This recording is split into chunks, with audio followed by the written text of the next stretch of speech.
She looked at me mid-argument and said, "Let's be honest, you need me more than I need you." She said it calmly, almost bored, like she was reading a fact off a spreadsheet. We were standing in the kitchen, nightlight over the sink, her arms crossed, my silence misread as surrender. Then she finished it. "So if you don't behave properly," she said, tilting her head, "I will replace you."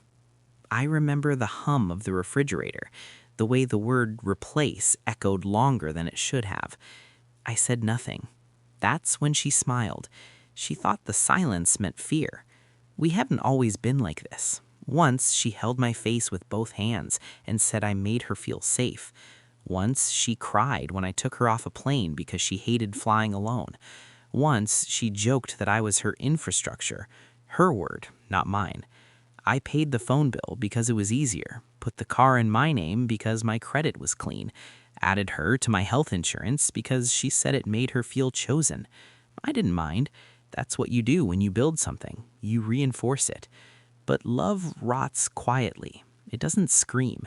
It starts correcting your tone, monitoring your reactions, rewriting your memories. She started disappearing with excuses that didn't fit the weather, guarding her phone like it contained state secrets, talking about options and independence like threats dressed as growth. The night she said she could replace me, I realized something important.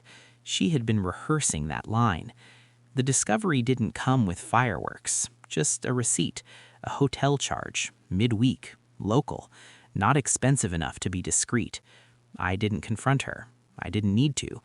I sat in my car afterward, engine off, hands on the wheel, breathing slow.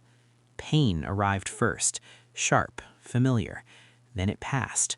What replaced it was quieter, colder, focus.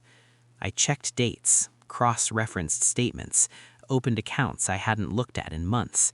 I saw my name everywhere. Phone, lease, insurance, payments stacked like dominoes. Infrastructure. She had been right. That night, while she slept beside me, I opened my laptop and started making lists. I didn't rush. Rushing is emotional. I was precise. I separated finances, changed passwords, updated two-factor authentication, downloaded statements, took screenshots. Every move was legal, clean, boring. I called providers and asked questions like I was curious, not angry. What happens if I cancel? How soon does coverage lapse? Any penalties if the account holder closes it? I learned timelines, grace periods, how long silence lasts before panic sets in. I watched her for days, let her talk, let her threaten subtly, let her believe the balance of power was settled. The night before, she kissed me on the cheek and said, "Don't be weird tomorrow." I nodded. I slept better than I had in months. I started at 8:03 a.m. Phone service first, immediate. Car payment next, scheduled cancellation. Insurance after that. Health, dental. The invisible safety nets she never noticed because they always held. I didn't block her. I didn't yell. I didn't announce anything. I just removed myself from the equation. By noon, the structure she leaned on was gone. By 1, the silence broke. She called from a number I didn't recognize. Her voice was breathless, stripped of control. "My phone's off," she said. "My car payment bounced. My insurance portal says inactive. What did you do?" I let the quiet stretch, not for drama, for accuracy. She kept talking, words tumbling over each other, fear leaking through the cracks. "I can't. I have appointments. I need my car. I don't understand. Fix this." That was the moment, the exact moment the balance shifted.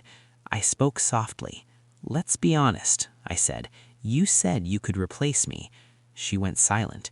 "So," I continued, "find your replacement." Then I hung up.